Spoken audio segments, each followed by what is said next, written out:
Yo, what's going on, guys? Today I'm going to be going over the NBA slate on DraftKings for Tuesday, November the 20th. We just have a 4-game Tuesday slate.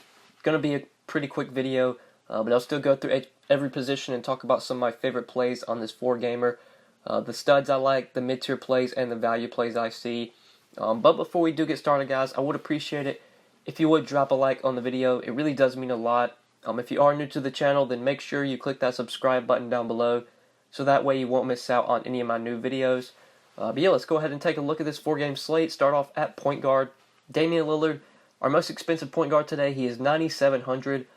For me, I don't see myself getting a ton of Damian Lillard today. I think I'd rather just play John Wall for $700 cheaper.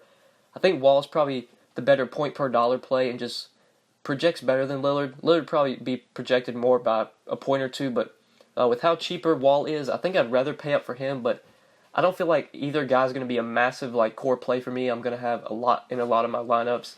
I think point guard today, probably going to go to the mid-range. Definitely like Lou Will, especially if Gallinari is unable to play today. Gallinari was kind of like a late injury to the injury report. I believe he got ruled out at 6 o'clock yesterday on Monday, about an hour before that game started. So there's a chance he doesn't play today. The Clippers are on a back-to-back. So Lou Will would probably be my favorite option here. Goran Dragic does remain out, so you could go to Tyler Johnson, but has gotten priced up quite a bit. He's up to $5,400. So for me, I think I really like Lou Will here, especially if Gallinari's out.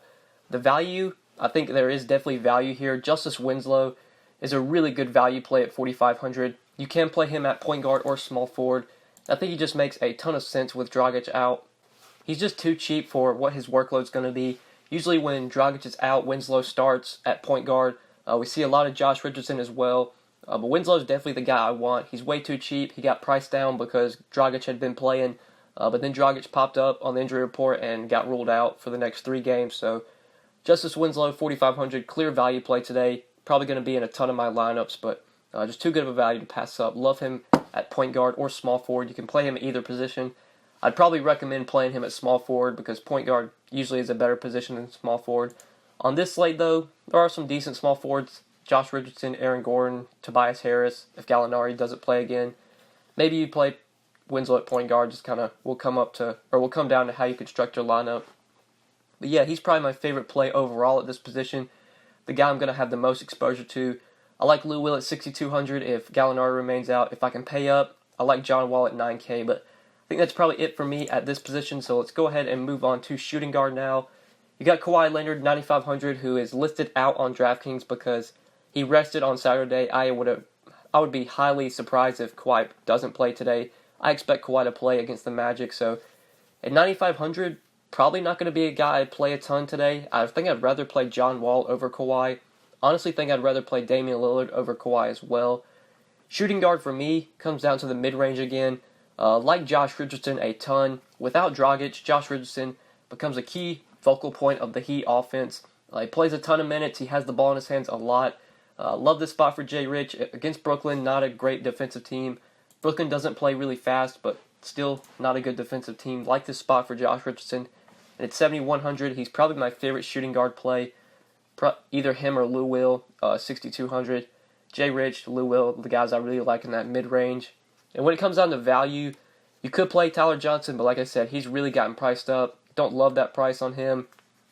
Really, the only value play I guess you could go to would be Wayne Ellington. I don't expect his minutes to be massive. He's probably going to play about mid-20s to 30 minutes. He is up to $4,400 in price, which is kind of expensive for a guy like Wayne Ellington who doesn't really have a ton of upside. Without Dragic, the minutes should be there for Wayne Ellington. I could see wanting to go to him as a value play. But shooting guard, probably that's the only guy I really like if you're going cheap. That's probably it for this position. Let's go ahead now and move over to small forward. Tobias Harris, I love today at $7,600. Definitely going to be a guy I have a ton of exposure to, especially if Gallinari is out. Like I said, Gallinari did not play Monday on a back-to-back. There's a chance he doesn't play again today. And we should just see massive usage for Tobias Harris. Just going to have to take a ton of shots. $7,600 might be too cheap for him. Even if Gallinari plays, I'll probably still have exposure to Tobias Harris. I like the matchup against the Wizards. The Wizards just can't defend anybody right now. They play fast. Great spot for Tobias Harris. Put up 37 DraftKings points in only 29 minutes. against the Wizards earlier this year. So I really like him at small forward. Also really like Aaron Gordon. His price tag really stands out to me at 6,900. He's probably going to be a core play for me today, a guy I have a lot of exposure to. I know the matchup against the Raptors is a bit scary. There's a chance Aaron Gordon is guarded by Kawhi, which does scare me a bit, but at 6,900 on DraftKings, that just feels like too cheap of a price tag for a guy that has 45, 50-point upside like Aaron Gordon does. He's put up 43 DraftKings points that game against the Wizards. He put up 39 against Philly, 37 against the Knicks. I pretty much pencil in Aaron Gordon for about a 30-point floor, and getting a 30-point floor at 6,900 feels like just a really good, honestly, a good cash play, even in tournaments. Has massive upside on this price. So I like him a ton at small forward. You can also play him at power forward on DK, so gives you that positional flexibility. And then trying to find value, Otto Porter seems too cheap at 5,100. He hasn't really been playing that well lately. The minutes have been a little bit down for Otto Porter as well. But his price tag really stands out, 5,100. Potentially Markieff Morris. Dwight Howard listed as questionable for this game. He did not practice on Monday. So Markieff Morris at 4,900 could be a value play you go to if Dwight Howard is out. Rodney Mcgruder as well. Without Dragic, Rodney Mcgruder does see a bit of a bump. I do like him as a value play. He is priced down now to only 4,800. His price tag was really up there for that stretch when Dragic was out. Dragic came back, so Mcgruder's price dropped down a bit. And now that Dragic is out again, definitely want to take advantage of this price. So I like Rodney Mcgruder as a value play. If you want to consider him at small forward, he is only 4,800. I could see going to him. Then the last guy I want to mention is Jeff Green. If Dwight Howard's unable to play today, I think Jeff Green at 4,200 makes sense as a value option. But yeah, let's go ahead and move on to power forward now. Montrezl Harrell at the top of this position. Just love here, 6,600. Honestly, still feels like too cheap of a price tag for Montrezl Harrell. Even though the guy plays pretty much limited minutes. I wouldn't say he plays limited minutes, but he comes off the bench, so his minutes are a little bit capped. The guy can still put up massive games in just 28, 29 minutes. He's a great point per minute player. When he's on the court, he's going to grab rebounds, he's going to score, he's going to do a lot. He only played 16 minutes against the Wizards earlier this year, but still put up 25 DraftKings points. With Boban no longer in the rotation, Harrell's pretty much just getting all the backup center minutes.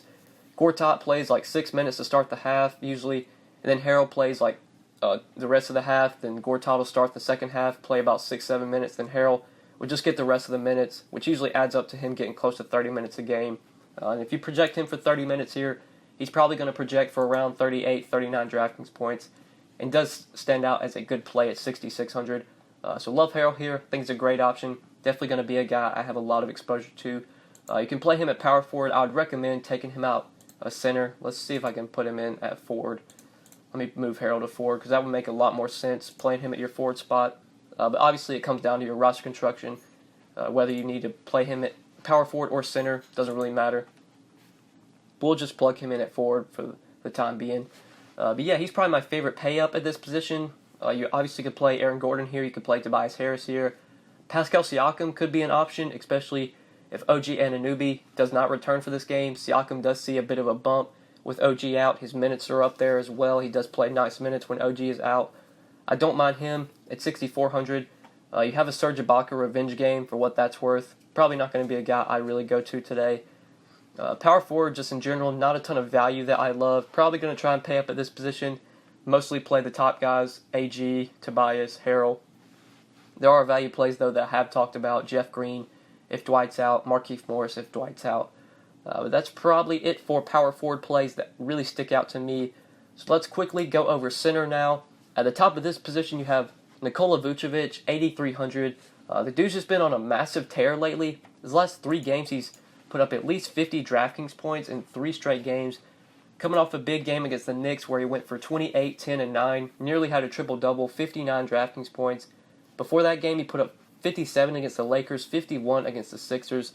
Vukovich really been playing out of his mind lately, and for some reason the price tag dropped a little bit, down to 8,300. I do like Vukovich here a lot, but I expect myself to be really high on Hassan Whiteside. I'm going to have a lot of Whiteside today. Just love the matchup against Brooklyn. Nobody on this Brooklyn front court is going to be able to stop Whiteside here. The only thing that can really stop Whiteside in this matchup is Eric Spoelstra not giving him his full minutes. But if you project Whiteside for 30, 31 minutes here, He's going to come out as a great play at 8K. He's probably going to project for about 44, 45 fantasy points if you put him in for 30, 31 minutes, which is how much I think he plays. If this game stays competitive, we should get close to 30 minutes from Whiteside. Just a great matchup against Brooklyn. Should totally be able to dominate. Love Whiteside here. Can't go wrong with Vukovich. Probably going to have a lot of lineups where I play Vuce and Whiteside. So that's kind of why I went with Harrell in the forward spot. So that way I could get Vuce in this one if you want to play Vuce in here. But yeah, love both guys. Think both guys are great plays. Probably would prefer Whiteside though for just a little bit cheaper. Jusuf Nurkic, been playing him a ton lately, but his price is now up to 7,400. Just a tough price to get to for me. Think I'd rather play Whiteside for a little bit more, rather play Vuce for a little bit more. Don't see myself getting a ton of Nurkic. Enes Kanter, he seems too cheap at 6,300, but you just don't know what you're going to get from Kanter now that he's not starting. He did play 38 minutes off the bench against the Magic. I believe Mitchell Robinson got hurt in that game, or no, he battled foul trouble, so Robinson was in foul trouble in that game, and we got 38 minutes off the bench for Kanter. But if Robinson's like playing well, we're only going to get like 23, 24 minutes off the bench from Kanter. Hard to trust him. I could see doing it in a tournament. I could see playing him in like a few percentage of your lineups, but I'll have a little bit of Kanter, but really won't go more than that. Just too risky of a play to have a massive amount of exposure to. Would feel much safer with Dwight Howard, especially in this matchup against the Clippers. If Dwight Howard is able to play today, he's listed as questionable. If he plays, love him at 6,200. Centers against the Clippers that can score is something we're going to be targeting all year, so Dwight Howard, guy can score, can grab rebounds. 6,200, love this spot for him. Think he's a great play.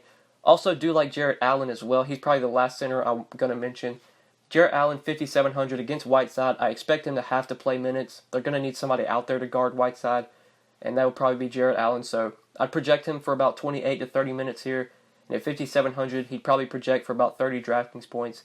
So it does come out as a good option at center if you want to go a little bit cheaper at this position. But I think that's probably it for center, guys, for value plays. And I think that's it for the video. It was definitely a quick video, but just a 4-game slate, not much to talk about.